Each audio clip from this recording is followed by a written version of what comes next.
Greetings, ladies and laddies, and welcome back to the Eldritch Omen of Nachmund Gauntlet. Today we finally want to put a bow on the new Eldar Rangers, or more specifically, their more flexible sister unit, the Shroud Runners. Building and prepping the set was quite easy, and I especially like how the designers thought ahead with the bikes and hid most gaps and mold lines on the underside, keeping the rest of the bike nice and smooth. The crews aren't difficult either, though they do need a little bit of scraping for their shoulder pads to be closed properly. To have everything a bit more accessible during the painting stage, I didn't glue the crews on their bikes, but rather trimmed off some toothpicks and mounted the minis onto them, using a drop of superglue. Although they do look ridiculous now, it'll make the painting process a lot easier. So let's get right to it. After priming the minis black, we start with our first base coat using a red paint with a hint of brown to it. We don't have to watch out for any details just yet, so we are free to just go to town here. This is really just meant as a basic undercoat, meaning that it's totally okay if a bit of the black primer still shines through. Now we take a rose red paint and add some rough and basic highlights, by mainly painting it over the well-lit areas of the Jetbike. Giving our red paints a break for now, we switch to a mustard brown for our seats and the hand grips. Then we take a dark grey for what I presume to be the exhausts, and flip the model to get to the gills and the grille.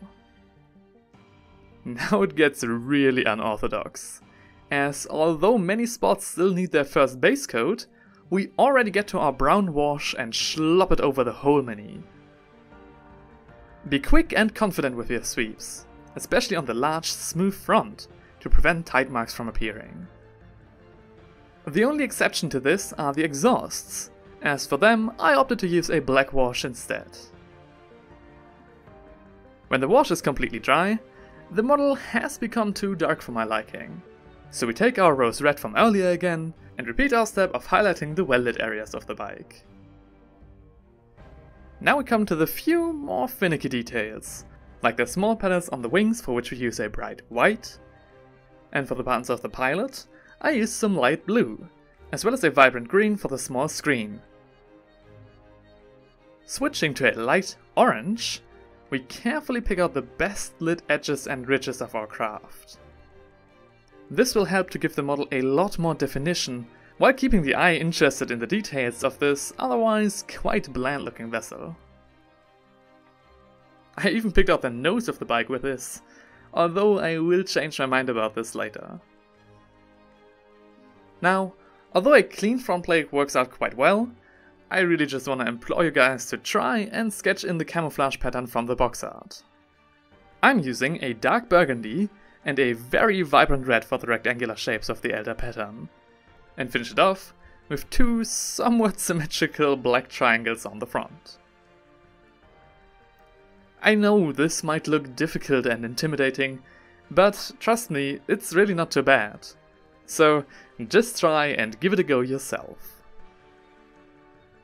Finally, we finish the bikes with some blue fire gleaming through some of the engine parts.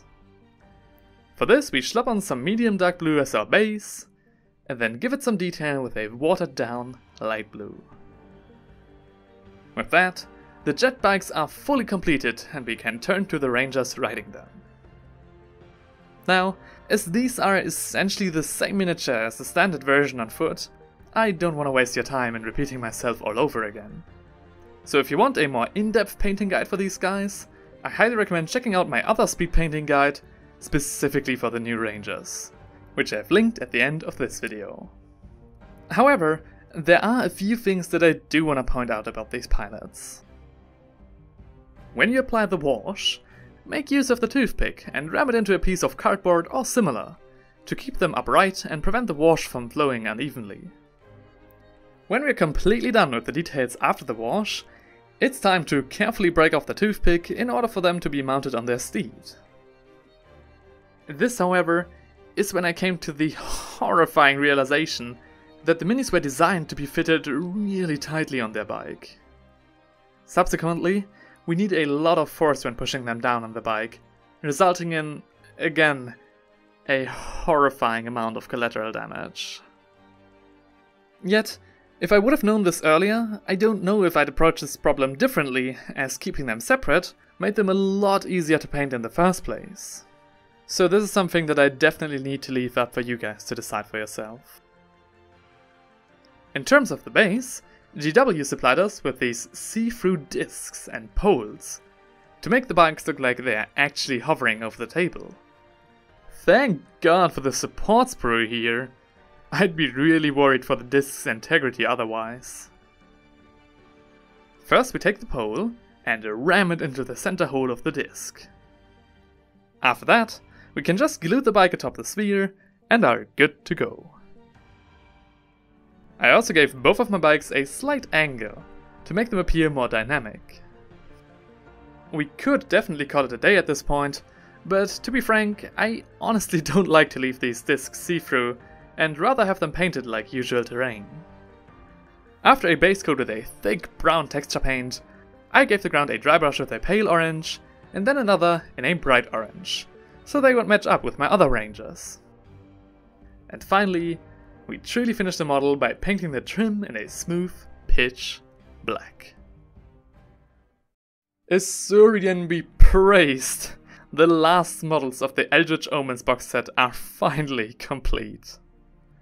Although I don't really like the concept of the new Shroud Runners, the miniatures themselves are quite cool, and I'm really glad to finally be done with them. Amidst all the other stuff I had going on, they took me about 8 months to paint, so the fact that I can finally close this chapter is truly relieving. As always, I'll have a full guide with all of the exact paints that I use for this paint shop down in the description of the video. And should you have any questions, maybe a couple of suggestions, be my guest and share your thoughts in the comment section. I also recommend to have a look at my Ranger speed paint, as it is a lot more thorough than this video and also has a more detailed look at Eldar Camouflage. I really hope that I can be more active again in the near future, because I have a boatload of new and interesting ideas. And if you'd like to know what I'm talking about, feel free to hit the subscribe button. As I am really looking forward to seeing you again in my next video. Until then, take care.